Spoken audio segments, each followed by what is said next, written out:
KTV 시청자 여러분 안녕하십니까? 이제 4월 하순으로 접어들고 있어서 한국은 지금 한창 봄 소식을 전해주고 있습니다.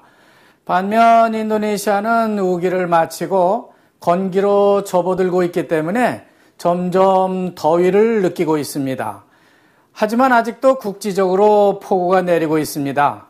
한편 인도네시아 주요 뉴스는 메가와티 PDIP 당 총재 수락 연설 배경과 바드로딘 하이티 신임 경찰총장 국회 청문회 및 대통령 임명 과정, 아시아 아프리카 반등회의 60주년 기념행사 준비, 그리고 조코이 대통령에 대한 군부 충성 행사 F-16 화재 사건, B&I 은행 서울 지점 개설 소식, 그리고 떠벳 하숙집 성매매 여성 살해 사건 파장, 사우디 파견 가정부 사형 사건 부메랑, 인도네시아 문교부 국가고시 정답 유출 사건, 서부자와 자띠루후루 상수도 수질 문제 등 부상 등이 있겠습니다.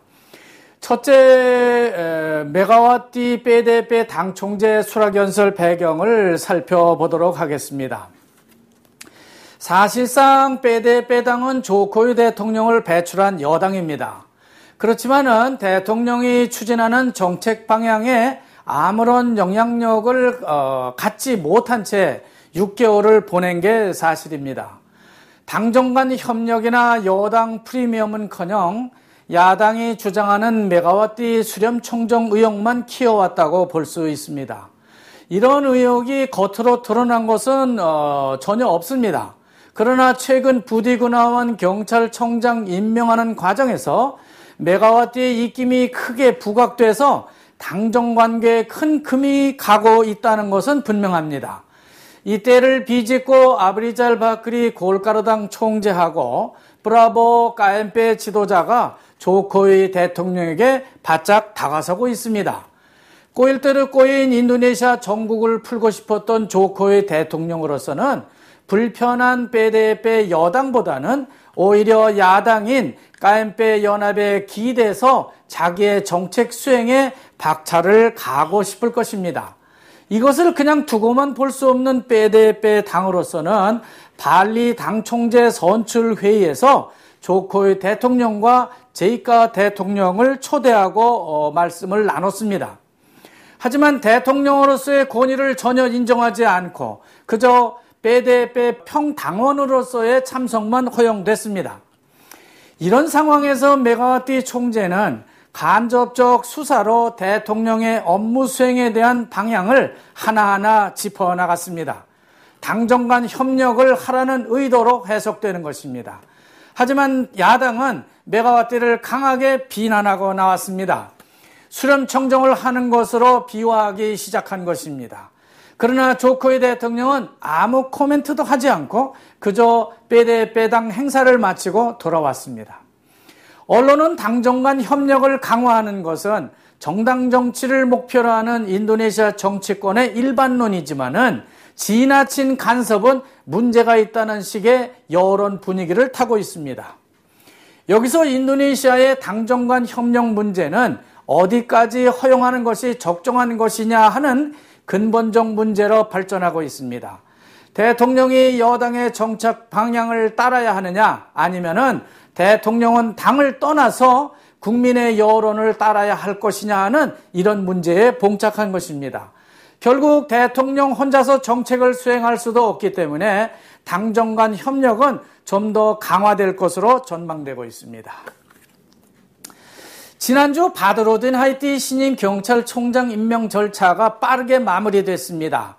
여당 연합이 부디구나원 경찰청장 임명 취소 이유를 조코이 대통령에게 공개적으로 요구했지만 그것은 그대로 묵살된 채 야당 연합이 바드로딘 하이티를 경찰청장에 적합한 인물이라고 추천한 것입니다.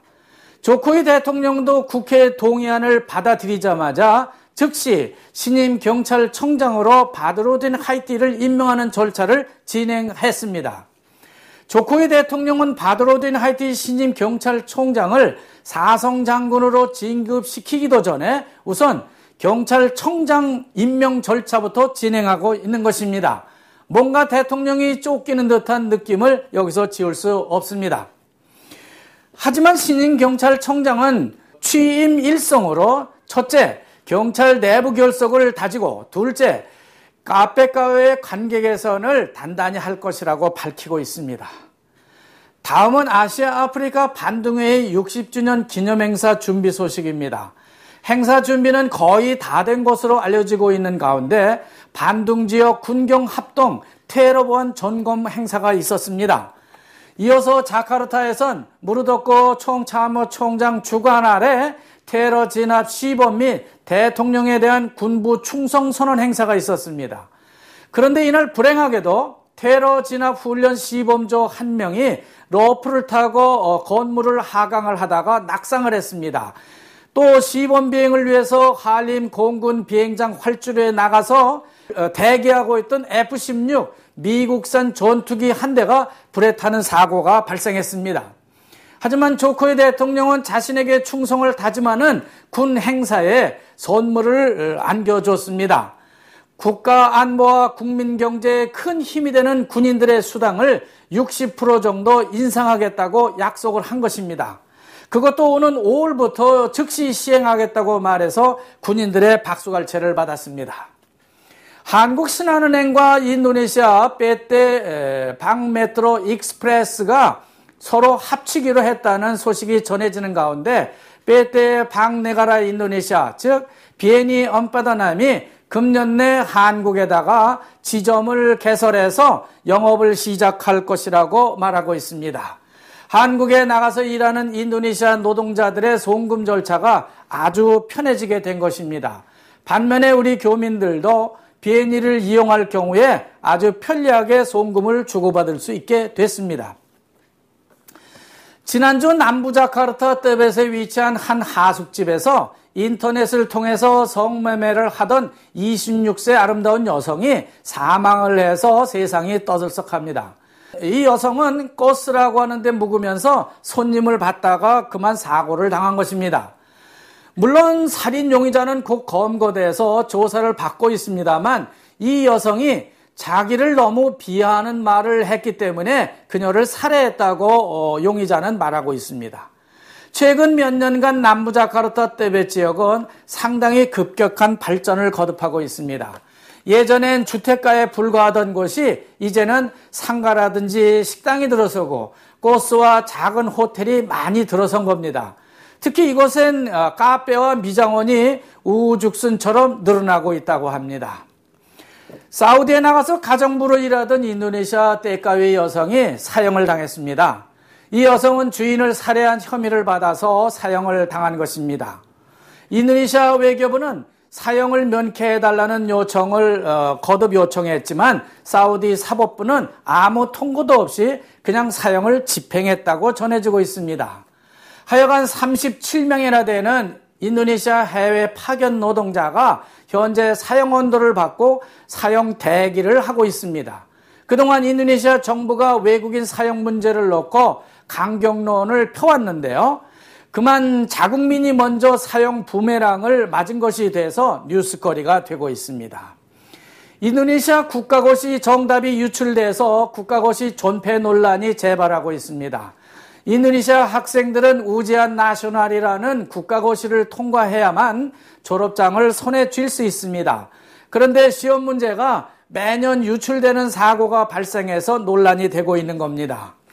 금년 시험도 시험 문제 인쇄 과정에서 유출이 되는 바람에 경찰이 인쇄 과정 등을 철저히 조사하고 있습니다. 하여간 어느 나라든지 시험은 문제입니다. 마지막으로 서부자와 뿌르아카르타에 위치하고 있는 자틸루르 댐 수질이 최악의 수준인 것으로 보도되고 있어서 말씀드립니다. 반둥에서 출발하는 찌따름 강에는 사굴링이라는 댐과 찌라타 댐 그리고 마지막에 자틸루르라는 큰 댐이 있습니다. 이 댐은 상수도원으로 사용하고 있지만 그 내부에 민물고기를 양식하는 아뿡이라는 가두리 양식장이 아주 많습니다. 따라서 자카르타 시민이 먹는 수돗물인 수질이 최악 수준으로 변하고 있다는 것입니다. 오늘은 여기까지 전해드리겠습니다. 다음 주 이 시간에 다시 뵙고요. 여기까지 시청해 주신 KTV 시청자 여러분 고맙습니다. 안녕히 계십시오.